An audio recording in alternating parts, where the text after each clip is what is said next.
Hello दोस्तों, नमस्ते, good morning भाई। आज के इस वीडियो में डिस्कस करने जा रहा हूं एसके झा सर द्वारा लॉन्च किया गया ग्रुप डी के ओरिजिनल टेस्ट के टेस्ट नंबर 4 को। ठीक है, और टेस्ट नंबर 4 के सिर्फ मैथ के क्वेश्चन को मैं यहां पर डिस्कस करने वाला हूं, तो जुड़िए मेरे साथ। ठीक है, तो आइए क्वेश्चन नंबर फर्स्ट की ओर बढ़ते हैं। और क्वेश्चन नंबर फर्स्ट आपके स्क्रीन पर ये रहा।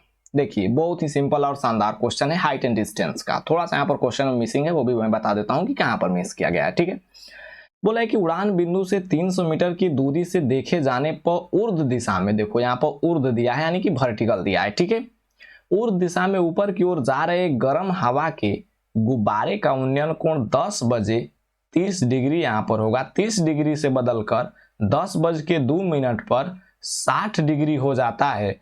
तो ऊर्ध्व दिशा में गुब्बारे की चाल ज्ञात करना है। आपको स्पीड ऑफ बैलून निकालना है। देखो कितना आसान क्वेश्चन है। यहाँ पर किसी हाइट पर गुब्बारा उड़ रहा है और वहां से देखे जाने पर आपका उन्नयन कोण बोल रहा है कि 30 डिग्री है। ठीक है, और कितना दूरी से देखे जा रहा है भाई, तो 300 मीटर से।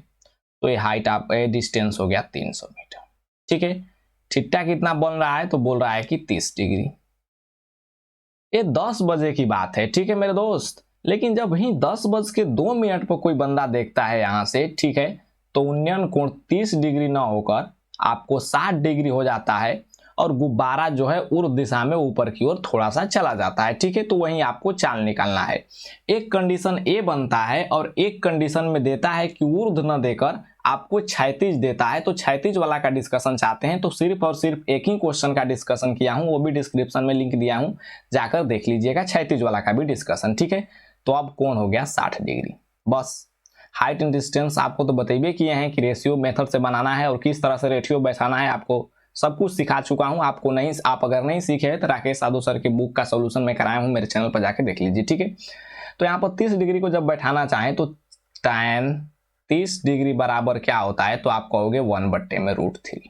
और tan थीटा बराबर दुनिया को पता है कि लंब बट्टे में आधार होता है, तो लंब हो गया 1 और आधार हो गया √3। ठीक है, अगर tan 60 बैठाना चाहें इस काला वाला ट्रायंगल में, तो क्या होता है tan 60 डिग्री का वैल्यू, तो आप कहोगे कि सर tan 60 डिग्री का वैल्यू होता है √3/1। तो √3 आपका हाइट हो जाएगा। ठीक है, यहाँ पर लंब हो जाएगा और 3/1, तो 1 आपका क्या हो जाएगा, तो 1 आपको बेस हो जाएगा। लेकिन 1 के जगह पर √3 पहले से मौजूद है, तो 1 और √3 एक ही हाइट का मेरे दोस्त, एक ही डिस्टेंस का यहाँ पर दो वैल्यू हो सकता है, एक बार √3 एक बार 1, ऐसा तो कभी हो नहीं सकता। ठीक है, तो 1 को भी √3 बना लीजिए। तो 1 को √3 बनाने के लिए √3 से यहाँ पर मल्टीप्लाई करना पड़ेगा, तो ये हो जाएगा √3। लेकिन रेशियो के टर्म्स में है तो इसमें भी मल्टीप्लाई करना पड़ेगा, तो ये हो जाएगा 3। ठीक है, टोटल यहां से लेकर यहां तक का हाइट हो गया आपको 3 यूनिट और यहां से लेकर यहां तक का हाइट है 1 यूनिट। तो एक काला वाला का हाइट कितना हो जाएगा, तो आप कहोगे 2 यूनिट। ठीक है दोस्त, तो आप तो सब कुछ देवे किया है, निकाल लीजिए। ठीक है, यहां पर दिया है √3 का मतलब 300 मीटर, √3 का मतलब 300 मीटर, तो हमें चाहिए 2 का वैल्यू। ठीक है, तो 2 यूनिट का वैल्यू कितना हो जाएगा, तो 300/√3 मल्टीप्लाई बाई 2। आपको डिस्टेंस आ गया कि गुब्बारे ने कितनी दूरी तय किया ऊर्ध्व दिशा में। लेकिन हमें डिस्टेंस नहीं पूछ रहा है, पूछ रहा है कि कितना उसका चाल है। तो मेरे दोस्त ये आपको 10 बज के 2 मिनट की बात किया है, यानी इसके बीच में जो समय का अंतराल है वो आपको 2 मिनट है। तो डिस्टेंस हो गया है आपको इतना और समय हो गया 2 मिनट। 2 मिनट कहने का मतलब कि 120 सेकेंड। तो ये डिस्टेंस आ गया। तो डिस्टेंस में आप समय से भाग दे दोगे तो आपका चाल नहीं निकल जाएगा, तो आप कहोगे कि बिल्कुल निकल जाएगा। ठीक है, तो डिस्टेंस बाई आप कर लीजिए टाइम। ठीक है, तो टाइम कितना है, तो 2 मिनट। 2 मिनट का आने का मतलब कि 2 मिनट को आप सेकेंड में कन्वर्ट कर दो, तो 60 से गुणा कर दो, यानी 120 मिनट। ठीक है दोस्त, आपका आंसर आ गया। काट कूट लीजिए, 2 कैंसिल, 60 5 हो जाएगा 300। 5/√3 आ गया, तो √3 से ऊपर नीचे मल्टीप्लाई कर देते हैं, तो 5√3 में आपका हो जाएगा 3। तो 5√3 का वैल्यू 1.7 लगभग रख दीजिए, तो 17 5 85 यानी 8.5 हो गया। और 8.5/3 कितना हो गया, 28 3 84 यानी 2.88 के करीब आपका आंसर आएगा। ठीक है, 2.88। तो उसको आप मान सकते हैं लगभग कि 2.9 मीटर प्रति सेकेंड उसका चाल है। देखिए दोस्त, बहुत ही इंपॉर्टेंट क्वेश्चन था, 2 बार इसको देखिएगा। आइए question number 32। Question number second यानी कि 32 बोला है कि एक गोले का पृष्ठीय क्षेत्रफल तथा उसके परिगत बेलन का वर्ग पृष्ठ का क्षेत्रफल। देखो एक गोला है और इसके परिगत आपको बनाया गया है बेलन, ठीक है, बाहर से ऐसे पूरा है, एक बेलन बना दिया गया, ठीक है, एक बेलन बना दिया गया, ठीक है दोस्त। तो अब आपसे पूछ रहा है कि वर्ग पृष्ठ का अनुपात क्या ज्ञात कीजिए, ठीक है। तो बेलन का अनुपात, बेलन का क्षेत्रफल क्या होता है, तो आप कहोगे सर 4 पाई आर स्क्वायर होता है। लेकिन यहाँ पर जब मैं सिलेंडर की बात करूं यानी कि बेलन की बात करूं तो उसका क्षेत्रफल क्या होता है, तो 2 पाई आर एस, ठीक है। तो यहाँ पर कटा लीजिए 4 पाई आर स्क्वायर, इसको 2 पाई आर। एस क्या है मेरे दोस्त, तो एस जो टोटल हाइट है आपको बेलन का व्यास है, ठीक है। बेलन माफ कीजिएगा, गोला का व्यास है और गोला का व्यास कहने का मतलब कि 2r है, ठीक है, 2r है, सिंपल क्वेश्चन है। तो हो गया 4 पाई आर स्क्वायर, ये भी हो गया 4 पाई आर स्क्वायर, तो कट के आ जाएगा क्या, 1:1, ठीक है, 1:1। आइए 33 बोला है कि आंकड़े 3, 10, 10, 7, 4, 10, 5 का माध्य विचलन। देखिए दो प्रकार का इसमें क्वेश्चन पूछता है, एक पूछता है आपको माध्य विचलन, एक पूछता है ये आपको मीन डेविएशन हो गया, एक स्टैंडर्ड डेविएशन भी पूछता है। तो स्टैंडर्ड डेविएशन के लिए तो मैंने अलग से वीडियो बना रखा है, तो आइए माध्य विचलन निकाल के दिखाते हैं, ठीक है। तो इसके लिए सबसे पहले जरूरत पड़ती है हमें मीन की यानी कि माध्य की, ठीक है। तो माध्य टोटल जोड़ के जितना संख्या भाग दे दीजिए, ये तो आपको बात पता ही होगा। तो 10, 10, 20, 10, 30, 30, 3, 33, 4 आपका हो जाएगा 37, 3, 40, 4, 44, 5 हो गया 49, और टोटल संख्या कितना है, तो 1, 2, 3, 4, 5, 6, 7, ठीक है। तो माध्य आपका आ गया 7। अब निकालना रह गया मीन डेविएशन, ठीक है, यानी मानक विचलन, मीन डेविएशन। तो इसके लिए बहुत ही एक शानदार फॉर्मूला होता है कि समेशन ऑफ एम, एम मतलब कि मीन को रिप्रेजेंट करता है, एम माइनस एक्स आई, ठीक है। एक्स आई किसको रिप्रेजेंट करता है भाई, तो डाटा, जो भी डाटा यहाँ पर दिया गया है, देखिए ना 3, 10, 10, 4, 7, 10, 5, ठीक है। और ये आपको मोड में होता है, कभी निगेटिव नहीं होता है, ठीक है। और बट्टे में आपको हो जाएगा एन, ठीक है, यानी नंबर ऑफ डाटा, कितना संख्या है डाटा का, नंबर ऑफ डाटा। आपको डाटा का वैल्यू कहां से कहां तक रखना है, तो आप 1 से लेकर रख सकते हो n तक, ठीक है। तो i बराबर आप हो जाएगा 1 और 1 से लेकर n तक, ठीक है। इतना का यूज नहीं है, लेकिन मैं आपको पूरा का पूरा फॉर्मूला लिख दिया, ठीक है। तो अब बैठाइए, तो summation of mean minus X I यानी डाटा, तो मीन आपको 7 है और 7 में से अगर 3 घट जाएगा मेरे प्यारे दोस्तों, 7 में से 3 यहां से घटा लीजिए डाटा, तो हो जाएगा आपका 4, ठीक है। तो ये हो गया 4 प्लस मीन आपको कितना है, 7 है, 7 में से एक बार 10 घटा लीजिए, तो 7 में से 10 घट गया तो हो जाएगा आपको -3, लेकिन मोड में लेना है तो -3 लेंगे नहीं, तो 3 हो जाएगा। फिर 7 में से 10 घटाइए तो हो जाएगा 3, ठीक है। फिर 7 में से 4 घटाइए तो फिर 3 हो जाएगा, ठीक है। 7 में से एक बार आप 7 में से 7 घटा दोगे तो 0 हो जाएगा, ठीक है। 7 में से 10 घटा दोगे तो -3 होगा, लेकिन हमें मोड में लेना है यानी पॉजिटिव लेना है, तो +3 हो गया। और 7 में से 5 घट गया तो आपका 2 हो गया, ठीक है। यन तक हो गया, अरे यन इतना ही तक ना है, ठीक है दोस्त। और बट्टे में कितना हो जाएगा, नंबर ऑफ डाटा कितना है 7, अरे 1, 2, 3, 4, 5, 6, 7, ठीक है 7। बस जोड़ के भाग दे दीजिए 7 से, कितना हो गया 4, 3, 7, 3, 10, 3, 13, 3, 16, 2, 18 बट्टे में 7, 18 बट्टे में 7, ठीक है। अच्छा क्वेश्चन था ये। आइए क्वेश्चन नंबर 34। देखिए 34 बोल रहा है कि दी गई संख्याओं के निम्नलिखित में से कौन सा सही है, तो इसको तो भाई चेक करना पड़ेगा, इसके लिए तो कोई ट्रिक फार्मूला होता नहीं। तो 3/8 को क्या लिख सकते हैं, 3 बट्टे में 8 यानी 30 बट्टे में 8 कर लीजिए, तो 8 3 के 24, 3 पॉइंट समथिंग आएगा। 19 बट्टे में 73 कर लीजिए, ठीक है। तो 73 से भागा दे दीजिए 19 में, 190 कर लीजिए, दशमलव कितना आ जाएगा, यानी 3 पॉइंट नहीं आएगा, 0.3 आएगा, ठीक है। 73 तो 7 दूनी के 14, 7 दूनी के 14, 140, 46, ठीक है। 0.2, 0.2 से 0.3 बड़ा है, लेकिन दे रहा है कि 3/8 लेस है, तो हो नहीं सकता। लेस क्यों है मेरे दोस्त, ये तो बड़ा ही है, ठीक है। तो इसका रिजल्ट बड़ा होगा, ठीक है, गलत हो गया। तो ये तो यहां से पता चल गया कि 19/73 लेस है 3/8 से, यहां से देखो, ठीक है। अब पता करना है कि 17/39 का वैल्यू कितना होता है, तो इसका वैल्यू आ गया 0.2 और इसका वैल्यू हो गया लेस है 0.3 से, ठीक है, कंडीशन सेटिस्फाई है। और 17/39 कितना हो जाएगा, तो 17 लिख दीजिए, 39 कितना हो जाएगा, 9 चौके 4 बार में चला जाएगा, 9 चौके 36 के 6, 4 तिहाई 12, 3 15, 156 यानी चल जाएगा, तो हो जाएगा 0.4। लेस ही होगा 0.4 से 0.3, ठीक है, एक ही कंडीशन सेटिस्फाई हो गया, ठीक है। तो 29/47 कीजिए तो हो जाएगा 290/47, ठीक है। तो कितना बार में चला जाएगा, 4 5 20, यानी 5 से बेसी है 6 बार में चला जाएगा, 5-6 बार में। तो जाहिर सी बात है कि ये 10.4 आपको इससे छोटा ही होगा, ठीक है। 5 आए या फिर 10.6 आए, तो हमें तो पूरा पूरा एग्जैक्ट वैल्यू निकालना नहीं है, हमें एक आइडिया लेना है, ठीक है दोस्त। तो आपका आंसर हो जाएगा ऑप्शन नंबर बी। यहाँ पर दिमाग से काम कीजिएगा, शॉर्ट ट्रिक के फेर में नहीं पड़िएगा, नहीं तो यहाँ पर कोई भी ट्रिक फ्लो नहीं करेगा, ठीक है। आइए 35 बोले कि यदि ये चार्ट जो है भारत में लैपटॉप निर्माता कंपनियों के बारे में जानकारी देता है, तो यदि कंपनियों द्वारा निर्माण किए गए मोबाइल फोनों की कुल संख्या 12,40,000 है, 12,40,000 है, तो कंपनी क्यू द्वारा यानी टोटल आपको 100% है। यहाँ पर देखिए पाई चार्ट में टोटल 100% होता है और 100% का देता है वैल्यू 12,40,000, ठीक है।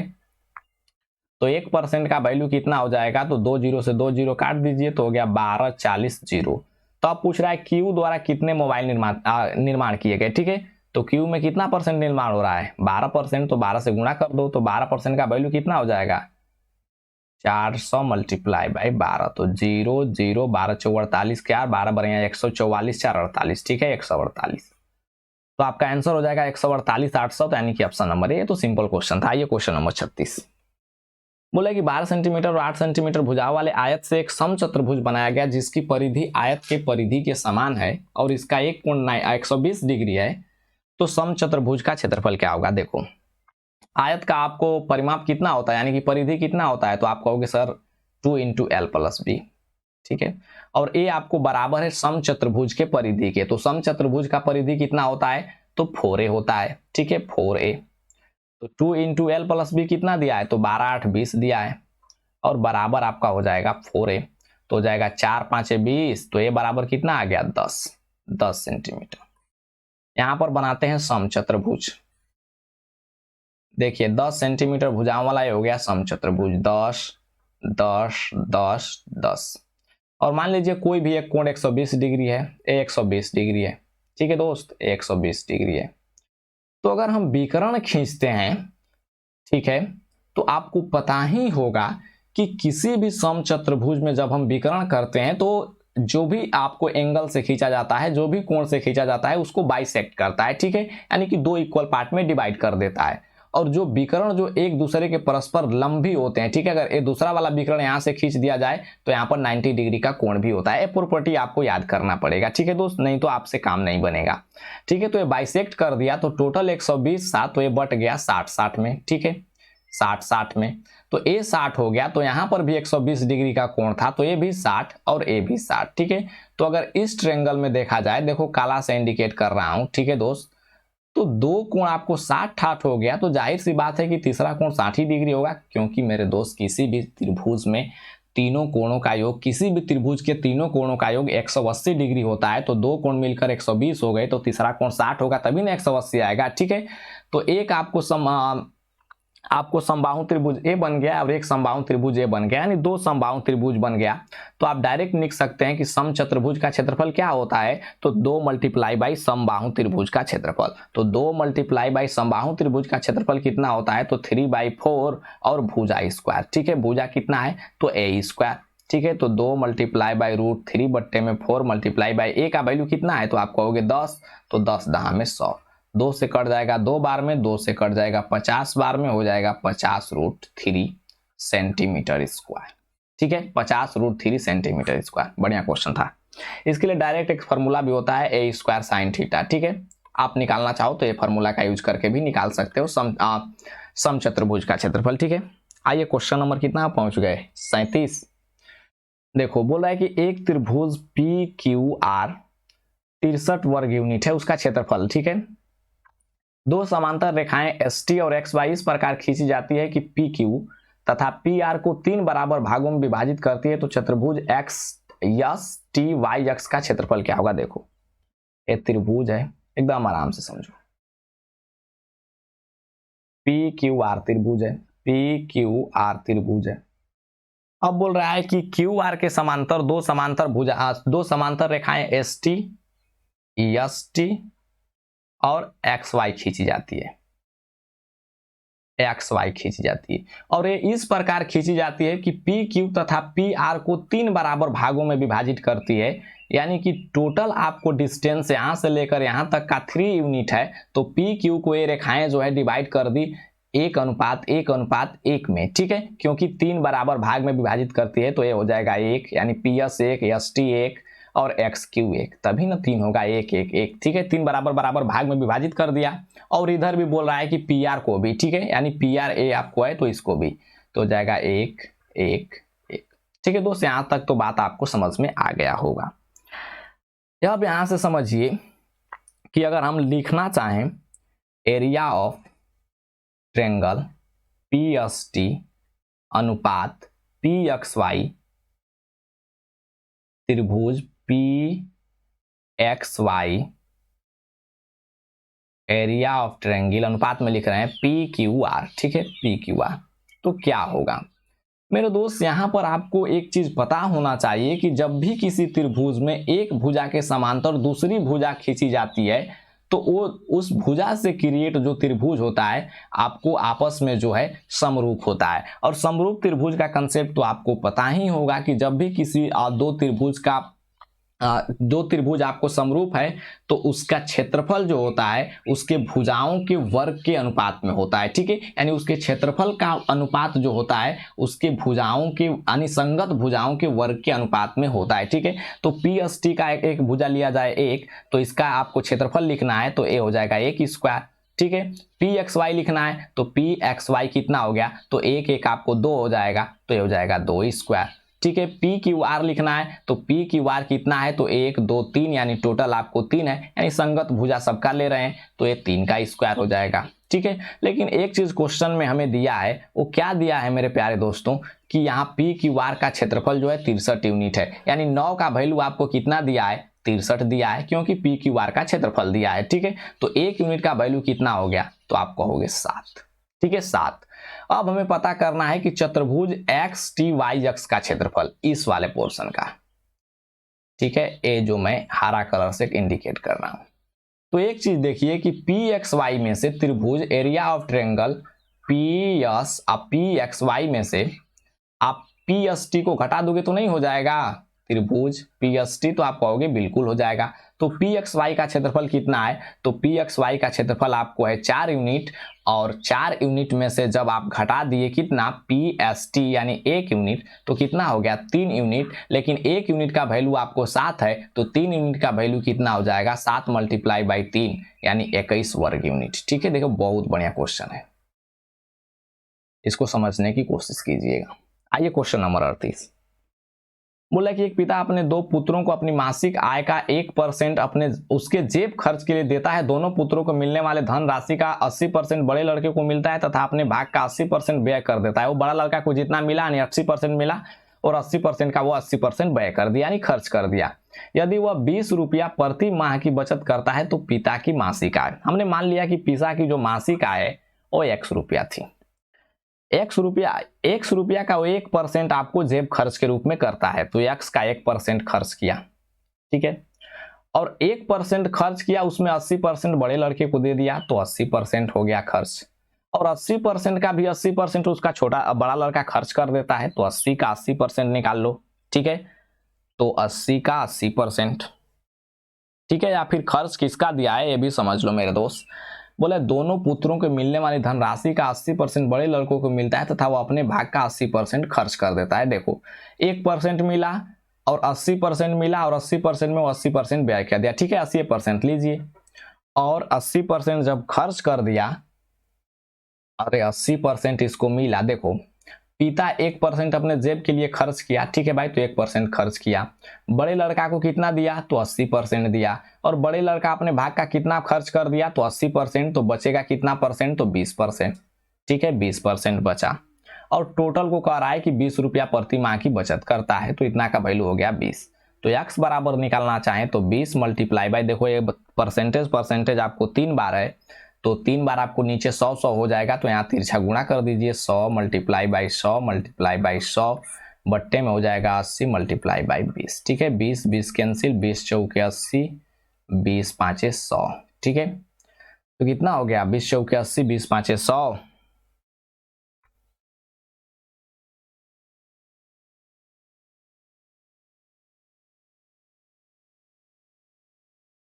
अरे किधर कट गया उल्टा सीधा, 20 चौके 80 और 20 पाँचे 100, तो ये 4 बचिए ना गया, हम 4 को भी काट दिए। ठीक है, ये हो जाएगा 4 से 25 बार में, तो 25 पाँचे हो जाएगा 125, 125 पर डबल शून्य बैठा लीजिए।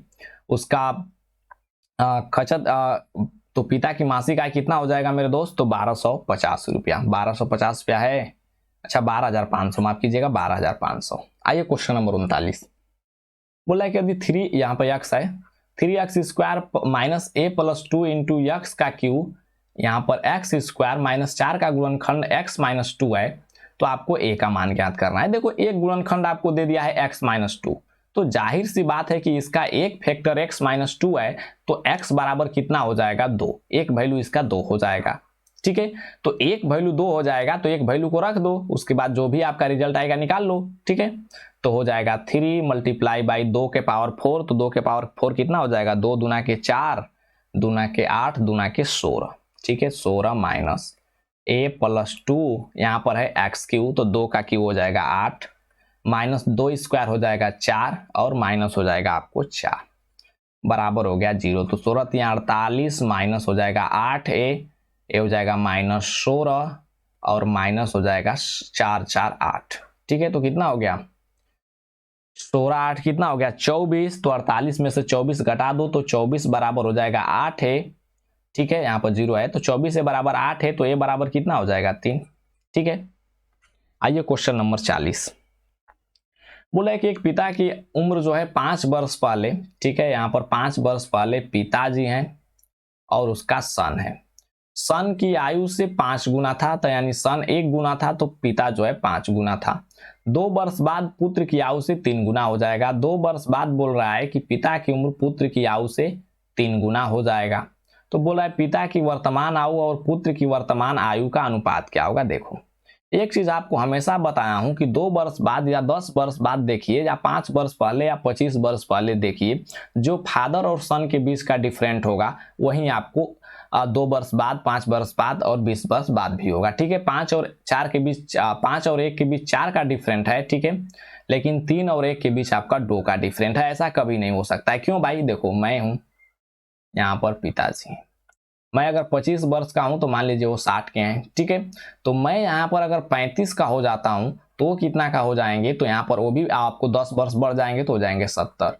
पहले आप यहाँ पर डिफरेंट देखिए तो 35 का ही था, और बाद में डिफरेंट देखे 10 वर्ष के बाद तो ये 35 का ही था। तो इसका मतलब ये है कि आप कईयों वर्ष पहले और कईयों वर्ष बाद आएंगे जाएंगे। ठीक है, तो डिफरेंट आपके और आपके पिता के बीच समान ही रहेगा। ठीक है, तो ये 4 है, तो ये 2 कैसे हो सकता है, तो इसको भी 4 कीजिए।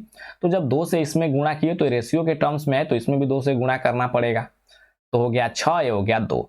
ओवरऑल अगर डिफरेंट देखना चाहें तो 6 माइनस 5 आपको 1, या फिर 2 माइनस 1 बराबर 1 यूनिट का। लेकिन क्वेश्चन बोल रहा है कि 5 वर्ष से हो जाता है 2 वर्ष बाद, यानी 5 वर्ष पहले से 2 वर्ष बाद, यानी हो गया समय में 7 वर्ष का अंतर। ठीक है, तो 1 यूनिट का वैल्यू 7 वर्ष, तो 5 यूनिट का अगर वैल्यू निकालना चाहें तो हो जाएगा 35 वर्ष, और 1 यूनिट का वैल्यू तो आपका आ गया 7 ही वर्ष। तो ये 5 वर्ष पहले की उम्र है, लेकिन हमें चाहिए 5 वर्ष बाद यानी वर्तमान की, तो ये हो जाएगा 5 वर्ष जोड़ देंगे तो हो जाएगा 40। ठीक है, और इसमें 5 वर्ष जोड़ देंगे तो हो जाएगा 12। ठीक है, अब इसका पूछ रहा है कि रेशियो क्या होगा, तो घटा लीजिए, तो 4 तिहाई हो गया 12, और 4 दहा में हो जाएगा 40। ठीक है, 10:3, 10:3। आइए क्वेश्चन नंबर 41, बोल रहा है 3 क्रमागत विषम पूर्णांकों में से पहले का 3 गुना तीसरे के 2 गुना से 3 अधिक है, तो तीसरा पूर्णांक जो है ज्ञात कीजिए। देखिए इसको आप 2-3 मेथड से बना सकते हैं। ये तो सबसे अप्रोच आपको बढ़िया अप्रोच हुआ कि आप इसके लिए यूज कीजिए ऑप्शन का। ठीक है, और उसके बाद आप बेसिक से भी कर सकते हो। आइए यहाँ पर ऑप्शन से बताता हूँ। बोला है 3 क्रमागत विषम पूर्णांक में से पहले का 3 गुना तीसरे का 2 गुना से 3 अधिक है, तो तीसरा पूर्णांक ज्ञात कीजिए। हमने मान लिया कि ऑप्शन नंबर फर्स्ट से चेक करते हैं कि तीसरा पूर्णांक 15 है, तो 15 से पहले वाला पूर्णांक कितना हो जाएगा, तो 13, क्योंकि यहाँ पर विषम बोल रहा है मेरे दोस्त, 14 नहीं ले लीजिएगा। ठीक है, और 13 से पहले कितना हो जाएगा, तो आपको हो गया 11। तो बोल रहा है पहले का 3 गुना, तो पहले का जब 3 गुना किए तो हो जाएगा 11 तिया 33।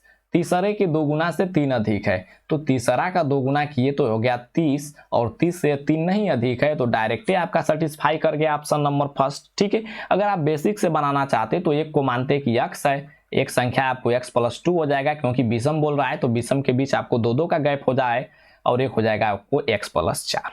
ठीक है, अब यहां से आप जो भी कंडीशन दिया है उसको कर लेते।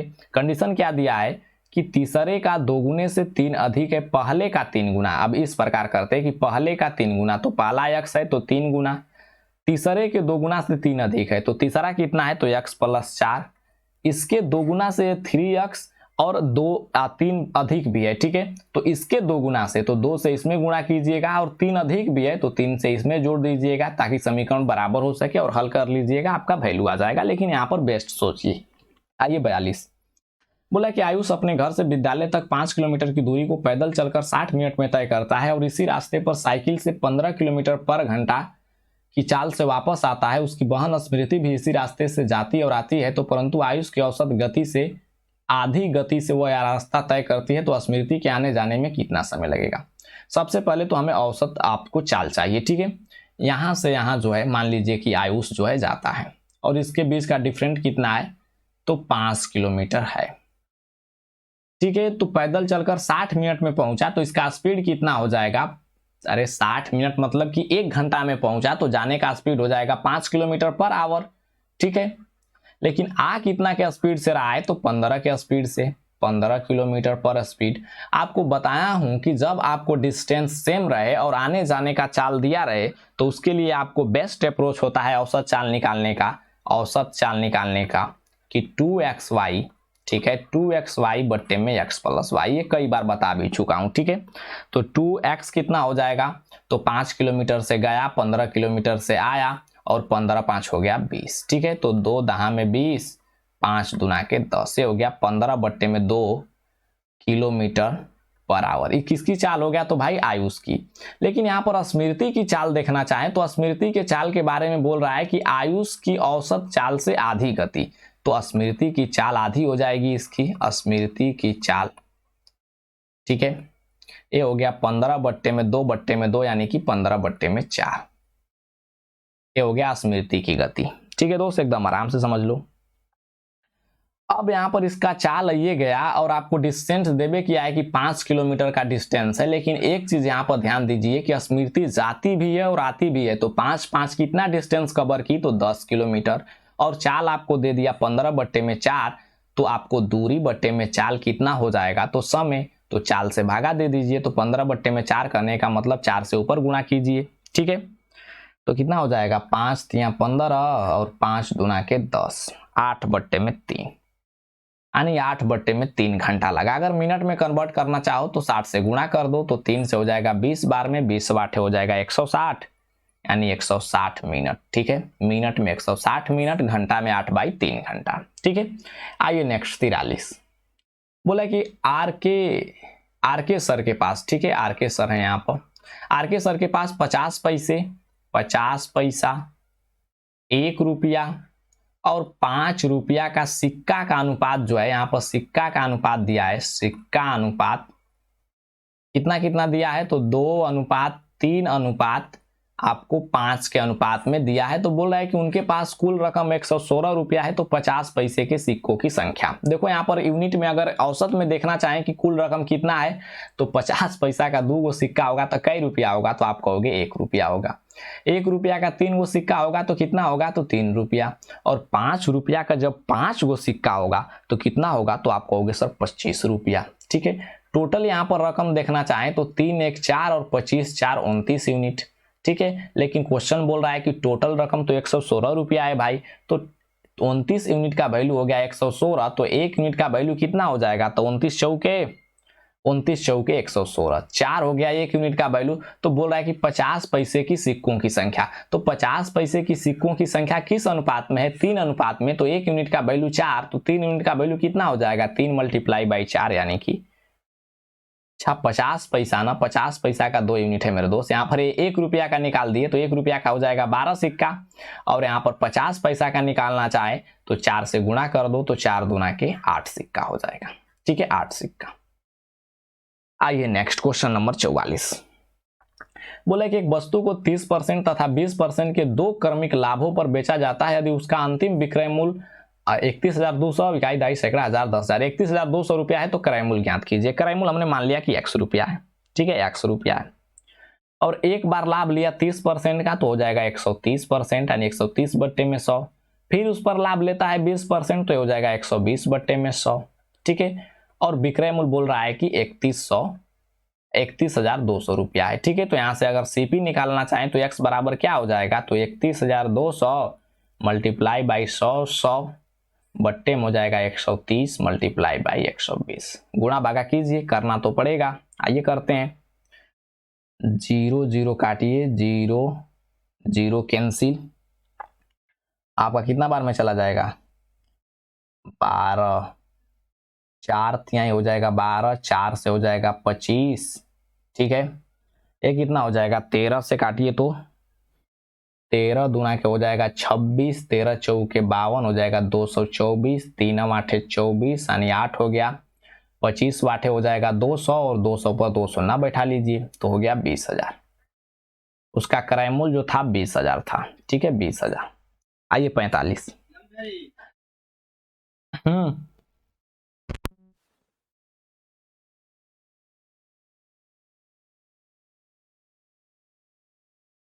आइए क्वेश्चन नंबर 45 समझिए। क्वेश्चन नंबर 45 बोल रहा है कि Q के किस मान के लिए निम्न समीकरण का केवल एक ही हल होगा। ठीक है, केवल एक ही हल। तो यहां पर देखिए कि लिखा है 8x है, 8x प्लस 7y बराबर -9 और 8x प्लस QY बराबर 2 है। ठीक है, तो आपको पता है कि केवल एक ही हल के लिए आपको होता है A1 बट्टे में A2 बराबर नॉट इक्वल टू होता है। ठीक है, B1 बट्टे में B2 बराबर C1 बट्टे में C2। ठीक है, ये कंडीशन सेटिस्फाई हुआ तो ये हो जाएगा कोई एक हल। ठीक है, अगर A1 बट्टे में A2 बराबर B1 बट्टे में B2 बराबर C1 बट्टे में C2 हो जाए तो इसका होता है अनंत हल। ठीक है, और A1 बट्टे में A2, ठीक है, और बराबर B1 बट्टे में B2 और नॉट इक्वल टू C1 बट्टे में C2 हो जाएगा तो होगा कोई हल नहीं, कोई हल नहीं। ठीक है, तो यहां पर हमसे पूछ रहा है कि केवल एक हल। ठीक है, तो केवल एक हल के लिए आप पहला वाला यूज कीजिए, तो A1 बट्टे में A2 यानी 8 बट्टे में 8 नॉट इक्वल टू B1 बट्टे में B2 यानी 7 बट्टे में Q। ठीक है, 7 बट्टे में Q, तो 8 8 कट गया तो Q बराबर क्या हो जाएगा, Q नॉट इक्वल टू हो जाएगा 7। अरे Q नॉट इक्वल टू 7 हो जाएगा, और हमें नॉट इक्वल टू में आंसर देवे किया है तो दिया है कि Q का मान 7 के अतिरिक्त कोई भी संख्या हो सकता है। ठीक है दोस्त, कोई एक हल के लिए Q का मान 7 के अतिरिक्त कोई भी संख्या हो सकता है, बात सही है। ठीक है, क्योंकि Q का वैल्यू आया कि Q 7 के बराबर नहीं है, तो 7 के बराबर नहीं है तो 7 के अलावा कोई भी संख्या हो सकता है। ठीक है, तो आपका आंसर हुआ सी। आइए 46। बोला कि अर्था और वर्धा एक साथ, ठीक है, अर्था और वर्धा एक साथ 1.2 दिन में एक कार्य को पूरा कर सकते हैं। हालांकि यदि अर्था अकेले, यहां पर देखो बहुत लॉन्ग क्वेश्चन है। ठीक है, थोड़ा सा समझने की कोशिश कीजिएगा। ठीक है, बोला कि अर्था और वर्धा एक साथ 1.2 दिन में कार्य को पूरा कर सकते हैं। हालांकि यदि अर्था अकेले आधा कार्य करके छोड़ देता है तो बाकी बचे आधा कार्य को फिर वर्धा अकेले पूरा करता है। इस तरह कार्य पूरा होने में टोटल जो है 2.5 दिन लगते हैं। यदि बर्था जो है अर्था की तुलना में 50% अधिक कुशल है तो बर्था अकेले ही इस कार्य को शुरू से आखिर तक पूरा करे तो उसे कितना दिन लगेगा। देखो क्वेश्चन कितना लॉन्ग है, यहाँ पर 50% अधिक दिया है। ठीक है, वर्था, यहाँ पर वर्था है, यहाँ पर अर्था है। वर्था के बारे में बोल रहा है कि अर्था की तुलना में 50% कुशल है, तो अर्था की तुलना में 50% कुशल है तो अर्था का एफिशिएंसी हो जाएगा आपको 100 यूनिट, तो बर्था का कितना हो गया तो 150। ठीक है, क्योंकि 50% कुशल है। तो यहाँ पर रेशियो लेना चाहें तो आप डायरेक्ट ले सकते हैं, कितना तो हो जाएगा 50 तिहाई 150 और 50 दूना के 100। टोटल इफिशियंसी कितना आ गया तो आप कहोगे 3 2 5 यूनिट, और 5 की इफिशियंसी से टोटल काम कितना है तो टोटल काम बोल रहा है कि टोटल काम एक साथ 1.2 दिन में कर सकते हैं। ठीक है, तो 5 के एफिशिएंसी से जो भी काम है, यहाँ पर काम का बात नहीं किया है, 5 के एफिशिएंसी से जो भी काम है आपको करने में दोनों मिलकर ले रहा है 1.2 दिन, तो 1 के एफिशिएंसी से कितना लेगा, तो 12 5 60 यानी 6 दिन। ठीक है, तो अब बोल रहा है कि उसे कितने दिन में करेगा, कौन, बर्था अकेले। ठीक है, तो बर्था का एफिशिएंसी कितना है, तो 3, तो 6/3 कर दो, तो आपका आ गया 2 दिन। देखो क्वेश्चन कितना लॉन्ग दिया है, उल्टा सीधा अदर अदर चीज देकर फंसाया। 2.5 दिन का कोई यूज नहीं किया, आधा कार्य करता है आधा छोड़ देता है, इसका भी कोई यूज नहीं किया। ठीक है, और आपका क्वेश्चन बन गया। ठीक है, तो कभी कभी क्वेश्चन भरमाने के लिए भी देता है। ठीक है, ये क्वेश्चन नंबर 47 बोला है कि पगली, अच्छा पगली जो है राजधानी एक्सप्रेस द्वारा दिल्ली जा रही है, कोई पगली नाम की लड़की है। ठीक है, जो देर से 6 मिनट चल रही है, चालक ने अपनी गति 4 किलोमीटर पर घंटे तक बढ़ा दी, तो अगले स्टेशन पर 36 किलोमीटर दूर ट्रेन का समय, अच्छा समय पर पहुंच गई, तो ट्रेन की मूल गति, हमने मान लिया कि ट्रेन की जो मूल गति है वो x किलोमीटर पर आवर है। ठीक है, x किलोमीटर पर आवर के स्पीड से अगर चलेगी ट्रेन तो कितना समय लगेगा, तो आप कहोगे 36/x समय। ठीक है, लेकिन बोल रहा है कि 6 मिनट देरी से चल रही है और 4 मिनट आपको 4 किलोमीटर पर घंटा जो है स्पीड बढ़ा देता है, तो 4 किलोमीटर पर घंटा जब स्पीड बढ़ा दिया तो अब इसके लिए टाइम तो कम ही लगेगा, तो x + 4 हो जाएगा स्पीड, तो समय का गैप कितना दिया है, तो 6 मिनट। 6 मिनट कहने का मतलब 6/60 सेकेंड। ठीक है, क्वेश्चन आपको बन गया। बस आप यहां पर समीकरण सेटिस्फाई करवा लीजिए। 20 रखिए तो 36/20, ये हो जाएगा 36/24।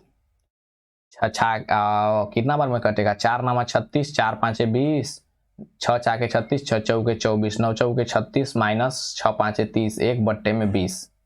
1/20 नहीं होगा। ठीक है, ये तो कटेगा तो 1/10 होगा। ठीक है, तो ये गलत हो गया। 36 रख दीजिए तो 36/36 हो जाएगा 1, और 36/40 रख दीजिए तो 36/40 कितना हो जाएगा, 6 के 36, 4 9 कर दीजिए, 4 9 36, 4 दाम में 40, तो 10 1 कम 10, 10 में से 9 गया 1/10। देखो 1/10 सेटिस्फाई कर गया, तो आपका आंसर हो जाएगा ऑप्शन नंबर बी। हमेशा इस प्रकार के क्वेश्चन को आप ऑप्शन रख के किया कीजिए। ठीक है, बेसिक से करोगे तो यहाँ पर आपका क्वाड्रेटिक इक्वेशन बनेगा भाई, बनेगा।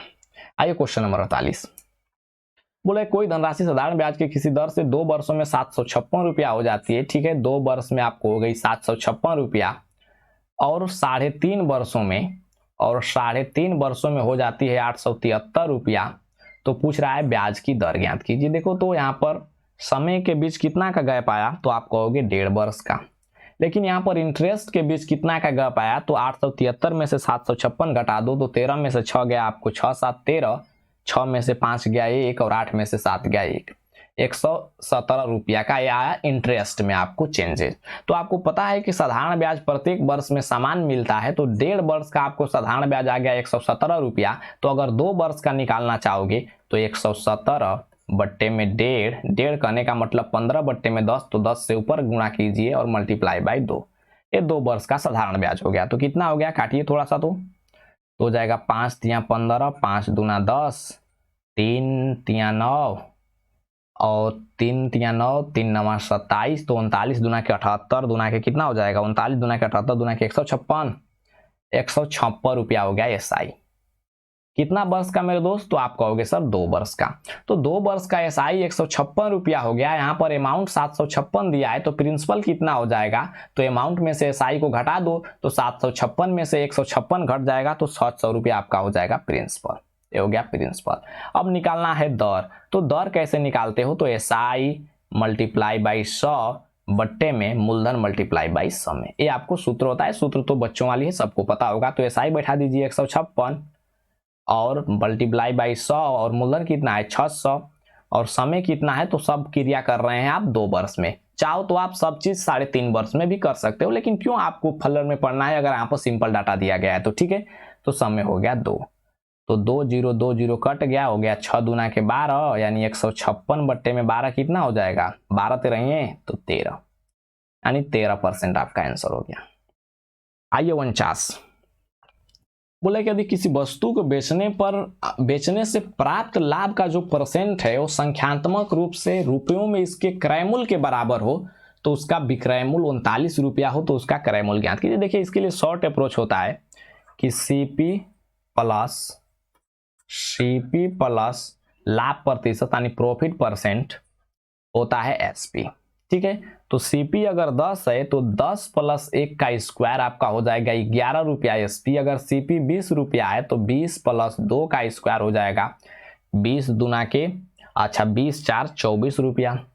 अगर सीपी 30 रुपया है तो सीपी प्लस 3 का स्क्वायर हो जाएगा 30 और 3 तिया 39 रुपया आपका एसपी हो जाएगा। अगर सीपी 40 रुपया है तो 40 प्लस 4 का स्क्वायर 40 10 50 6 56। इस प्रकार से आप चेक कर सकते हैं, ठीक है। तो यहाँ पर विक्रय मूल्य 39 रुपया सिंपल डाटा देता है। तो आपका सीपी कितना हो जाएगा, तो आप डायरेक्ट बना सकते हो 30 रुपया, लेकिन आपको बेसिक से तो बनाना है, तो बेसिक से बनाइए। यहाँ पर मान लीजिए कि सीपी जो है x रुपया है, ठीक है, x रुपया।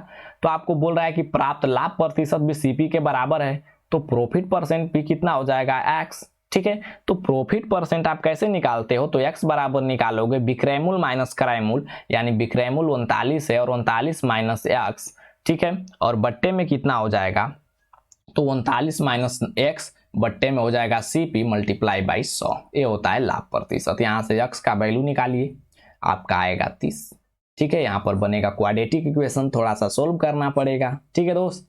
आइए 50 बोला कि एक पाइप किसी टैंक को 7 बट्टे में 4 घंटे में भर सकते हैं, 7 बट्टे में 4 घंटे, जबकि दूसरा पाइप भरे टैंक को 11 बट्टे में 8 घंटे में खाली कर सकता है। तो 11 बट्टे में 8 घंटे में खाली कर दिया। यदि दोनों पाइप को यहाँ पर खाली कर दिया तो माइनस लिख दीजिए। यदि दोनों पाइप को उस समय खोला गया जब टैंक का 2/3 खाली था तो टैंक को भरने में कितना समय लगेगा। आपको बताए भी किए हैं कि टैंक नल और टंकी, यानी नल और टंकी और समय और कार बहुत ही सिंपल टॉपिक है, ठीक है, चैप्टर है। यहाँ पर सबसे पहले आपको लेना होता है एलसीएम, तो 21 7 का एलसीएम हो गया 21, और इसको मान लीजिए कि टोटल वॉल्यूम है, टोटल वॉल्यूम, ठीक है, टैंक की टोटल वॉल्यूम है। तो 7/4 से भागा दे दीजिए, तो 7 तिया 21, 3 चौके हो जाएगा कितना, अरे 7 तिया 21, 3 चौके हो गया 12।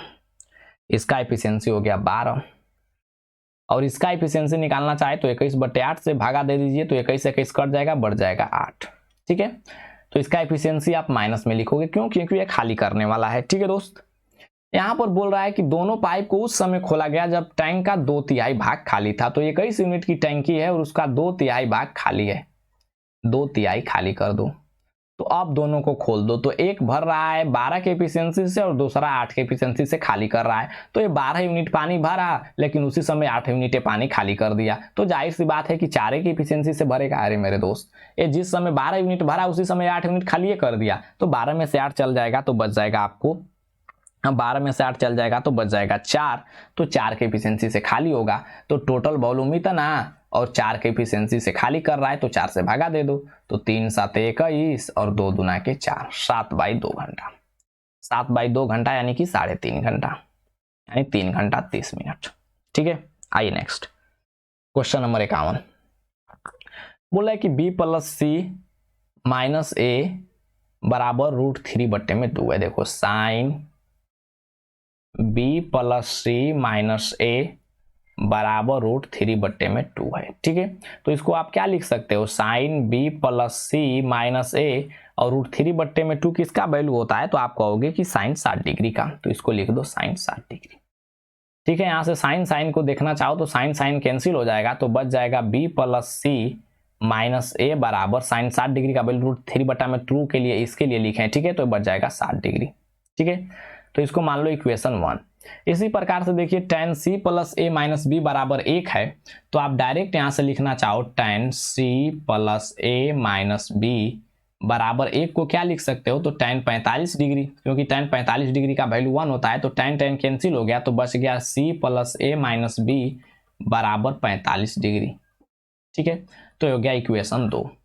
अगर इक्वेशन 1 2 को हम जोड़ देते हैं तो देखिए क्या मिलता है, इसको जोड़ दो तो c हो जाएगा आपको 2c, और यहाँ पर b माइनस में प्लस में, यहाँ पर माइनस में कैंसिल हो जाएगा, यहाँ पर a माइनस में, यहाँ पर प्लस में कैंसिल हो जाएगा। तो 2c बराबर कितना हो गया, 60 प्लस 45 यानी 105।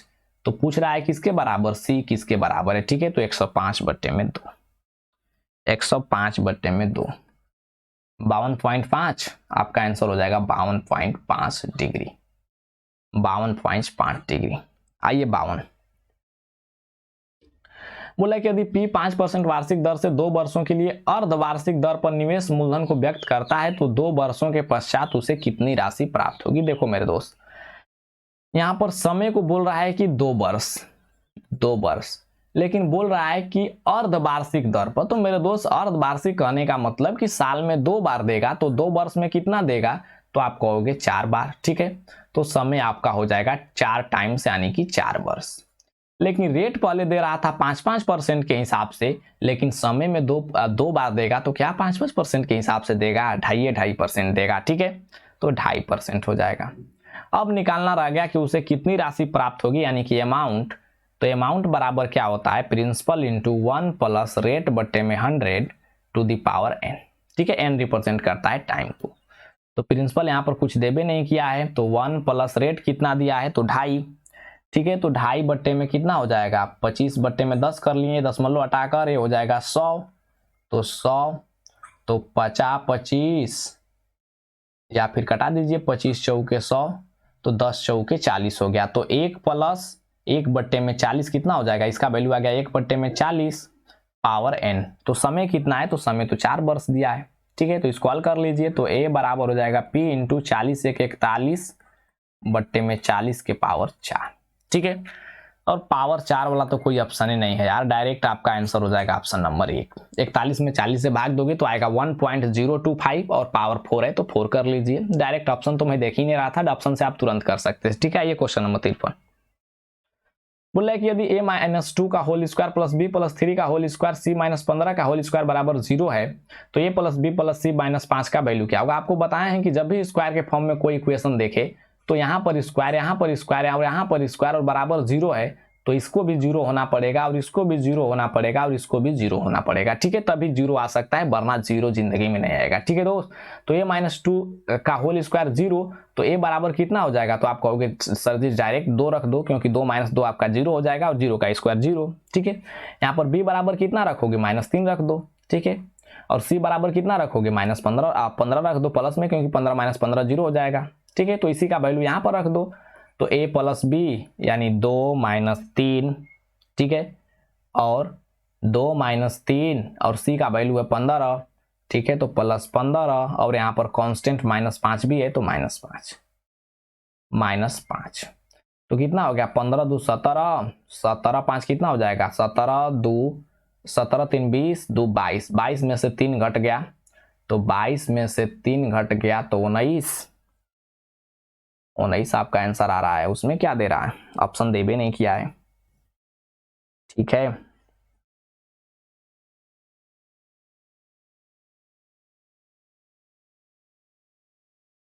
क्या हो जाएगा यार, 2 15 2 हो गया 17 और हो जाएगा 5 3 8, 17 में से 8 घट गया 9 8 17। देखो कहां पर कंफ्यूज हो जाता हूं, मुझे भी समझ में नहीं आता है। ठीक है, 17 - 8 आपका 9 8 17 हो जाएगा। ठीक है दोस्त, आइए क्वेश्चन नंबर 54 बोला कि निम्नलिखित में से कौन सी संख्या अपरिमेय है। देखो तो कितना सुनना है, 2 2 4 2 6 2 8 है। सम संख्या में सुनना है, आपको वर्गमूल निकालना है तो डायरेक्ट सी बात है कि वर्गमूल निकल सकता है। यहाँ पर देखो 100 लिख देते हैं, यहाँ पर सम संख्या में सुनना है वर्गमूल निकलेगा। यहाँ पर जब हम 1000 लिख देते हैं तो 1000 का वर्गमूल नहीं निकलेगा। ठीक है, यहाँ पर जब हम 10,000 लिख देते हैं तो सम संख्या में सुनना है वर्गमूल निकलेगा, तो यहाँ पर सिर्फ सम चेक कर लीजिए। ठीक है, उसी प्रकार से यहाँ पर 3 है तो विषम चेक कीजिए, तो 3 3 का पेयर बनाइए, 3 3 3 तो वर्गमूल निकल जाएगा यानी कि परिमेय है। यहाँ पर 4 दिया है तो 4 4 का पेयर बनाना पड़ेगा, तो 1 के लिए तो 4 हो गया और यहाँ पर 2 बच रहा है, तो जाहिर सी बात है कि एक गलत बात है, परिमेय नहीं होगा, अपरिमेय होगा। ठीक है, तो ये आंसर आ गया। यहाँ पर 6 दिया है तो 6 6 का पेयर बनाइए, तो 1 2 2 4 2 6 6 का पेयर है तो इसका भी वर्गमूल निकल सकता है और इसका वर्गमूल नहीं निकलेगा तो अपरिमेय हो जाएगा। ठीक है दोस्त, एक आध क्वेश्चन बचा है तो उसको भी बता देते हैं, उसके बाद वीडियो को समाप्त करते हैं। बोला यदि एक बैग्स में 3 सफेद 3 वाइट और 4 लाल और 5 ब्लू गेंद रखे गए हैं, तो एक सफेद या नीले रंग की गेंद का चयन करना है। एक सफेद या नीले रंग, तो गेंद की संभावना क्या है। देखो एक सफेद, तो सफेद कितना है 3, तो 3 गो में से एक को चयन कर लो। या तो परमुटेशन कॉम्बिनेशन का यहाँ पर कंसेप्ट लगता है और या का मतलब होता है यहाँ पर प्लस, अगर और देता कि और तो यहाँ पर हो जाता गुणा। ठीक है, तो प्लस करेंगे। या नीला, तो एक नीला के लिए कितना, तो 5 गो नीला है तो 5 गो में से 1 गो खींच लो और टोटल कितना हो जाएगा, तो टोटल हो जाएगा 4 4 8 5, 4 4 8 5 13। अच्छा ये तीने है, ठीक है, तीने को वाइट है, तो 3 4 7 5 12, ठीक है, तो 12 C1। हल कर लीजिए। आपको बताए हैं कि NCR बराबर क्या होता है, तो n का फैक्टोरियल बट्टे में n माइनस r का फैक्टोरियल इंटू r का फैक्टोरियल। ठीक है दोस्त, ये फॉर्मूला तो आपको कई बार बता चुका हूं। तो 3C1 का मतलब हो जाएगा 3 का फैक्टोरियल बट्टे में 3 माइनस 1 यानी 2 का फैक्टोरियल मल्टीप्लाई बाई 1 का फैक्टोरियल, तो 1 के फैक्टोरियल का वैल्यू 1 ही होता है, प्लस ये हो जाएगा 5 का फैक्टोरियल 5 माइनस 1 यानी कि 4 का फैक्टोरियल मल्टीप्लाई बाई 1 का फैक्टोरियल वही हो जाएगा 12 का फैक्टोरियल बट्टे में 12 माइनस 1 हो जाएगा 11 का फैक्टोरियल मल्टीप्लाई बाई 1 का फैक्टोरियल का वैल्यू वही हो जाएगा, लिख भी देते हैं।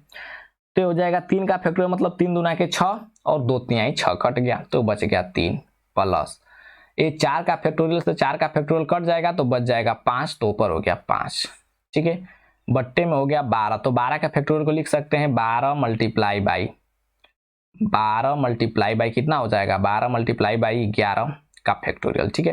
क्योंकि यहाँ पर एक चीज समझ में आ रहा है ना आप लोगों को कि 5 का फैक्टोरियल का मतलब होता है 5 4 3 2 1 गुणा में, ठीक है। तो इसी प्रकार 12 का मतलब हो गया 12 11 10 9 8 7 6 5 4 3 2 1, ठीक है। तो 12 मल्टीप्लाई बाई 11 का फैक्टोरियल कर दिए, क्योंकि 11 नीचे दिख रहा है कट जाएगा, तो 11 का फैक्टोरियल कट गया, तो ऊपर हो गया 8, नीचे हो गया आपको 12, तो हो जाएगा 4 दूना के 8 4 तिहाई 12, 2 बट्टे में 3, ठीक है दोस्त, 2 बट्टे में 3। लगता है कि क्वेश्चन समाप्त हो गया।